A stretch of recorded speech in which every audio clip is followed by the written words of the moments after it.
what is it, minus 33 out right now.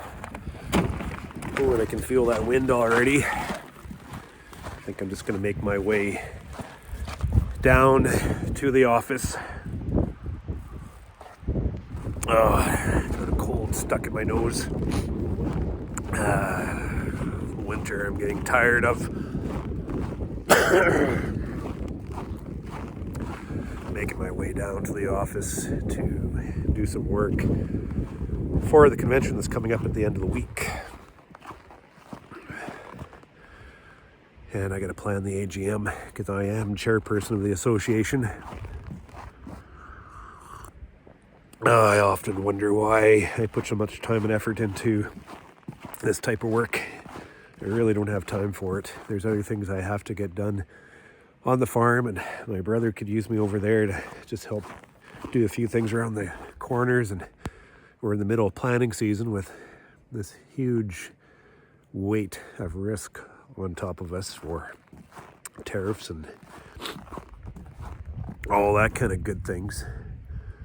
So we've had countless meetings with our financial lenders and just managing our loans, operating loan credit, contingency, just trying to manage a little bit of costs by front loading as much as we can afford and contracting to the point where we need to, protect ourselves by covering costs, but at the same time managing those production risks and market variability. Also got to leave ourselves open for opportunity. So I think we've done pretty much all we can. It's just that's all important work that I need to put my attention to, and here I am going down to the office to write my chairman's report for the association, and it just seems, why do I even bother? But I'll tell you why I bother. This interaction and engagement that I've exposed myself over the last number of years has provided me a layer to my management, to my operation, that I would not have been able to grasp any other way. I very effectively integrated myself into, the very core of the dynamics of our industry, and it's provided me insight unlike I would be able to achieve nowhere else. It's forced me to sit down and taking part in day-to-day, week-to-week, month-to-month management of our industry. And just that little bit of insight has provided me the half a step forward on recognizing issues and just pointing myself in the right direction on how to manage these types of issues. It's provided me with a conversation with beekeepers right across the country. Just that conversation and continual exposure of the issues and solutions of these issues practically every morning.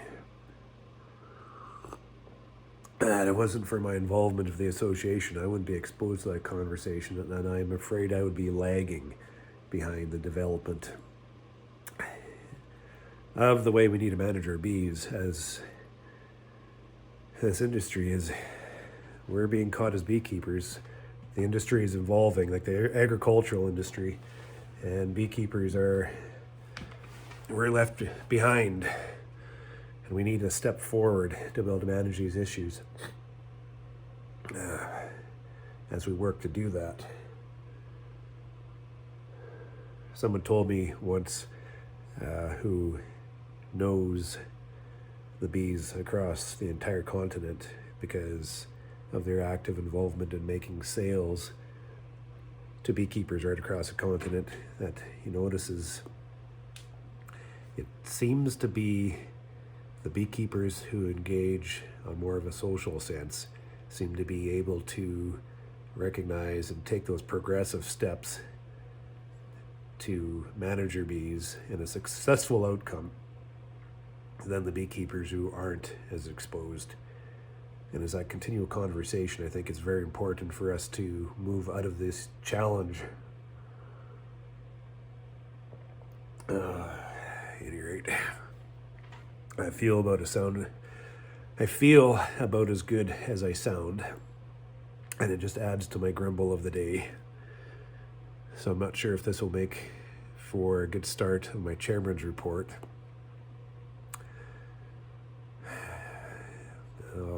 I'll give it a crack anyway. Working in the dark, in the shed. One of my fans has a dry bearing, and I could hear it from the house. So I'm going to pull this motor out and change that bearing. Something I could probably do myself, or maybe I'll get my motor guy to do it. I don't know. Wait till Tuesday.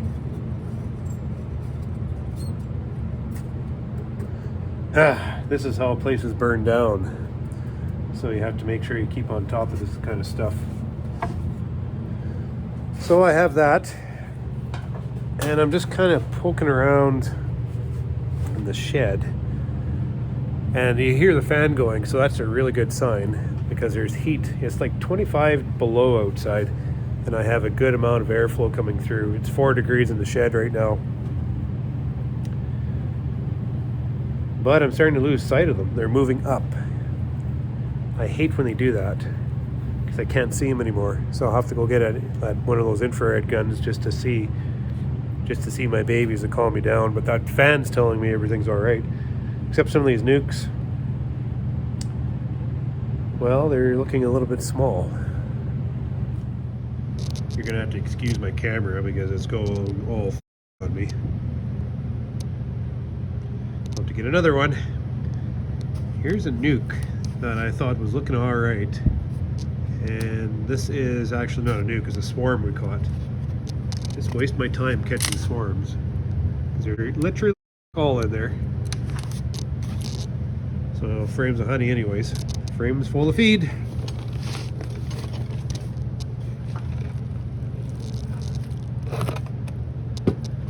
Some of these nukes are looking pretty small to me. That's a little bit too much condensation. Just a little wee cluster in there. And that one's not going to make it. We have a lot of life that they have to live yet.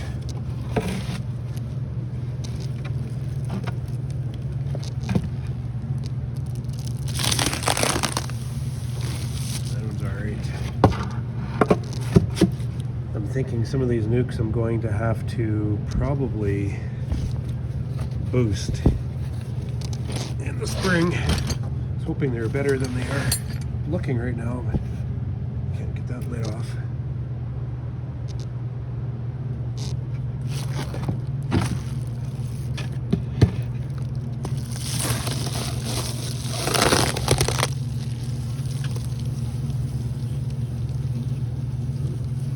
One, 2.5 frames of bees.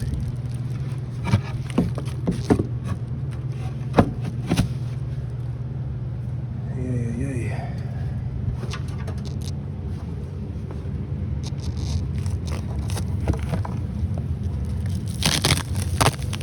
That one's good. That's a swarm I caught, and that one's actually good. Another swarm, just a little wee guy.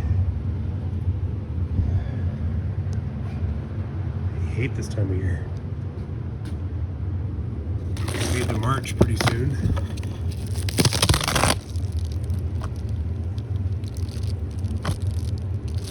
Is there any bees in that one at all?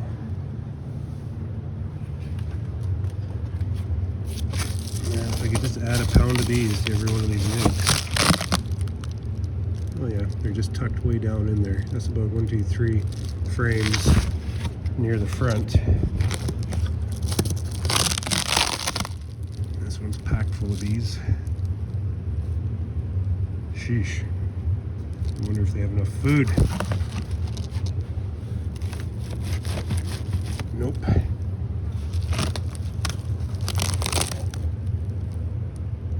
Yeah, about 2.5 frames of bees way up there.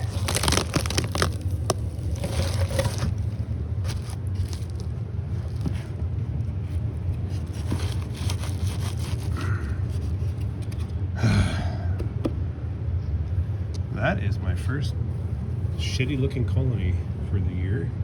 Everything else is clean.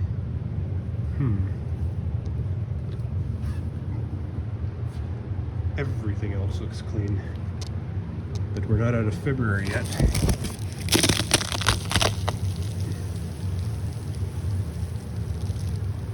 Wow. There's a box of bees. There's a box of bees. Oh, they're heavy too. Golden West. So at any rate, gotta get away from poking into colonies because it's not doing me any good. God, I hate this business sometimes. Do the only thing productive that I can and get this damn fan fixed.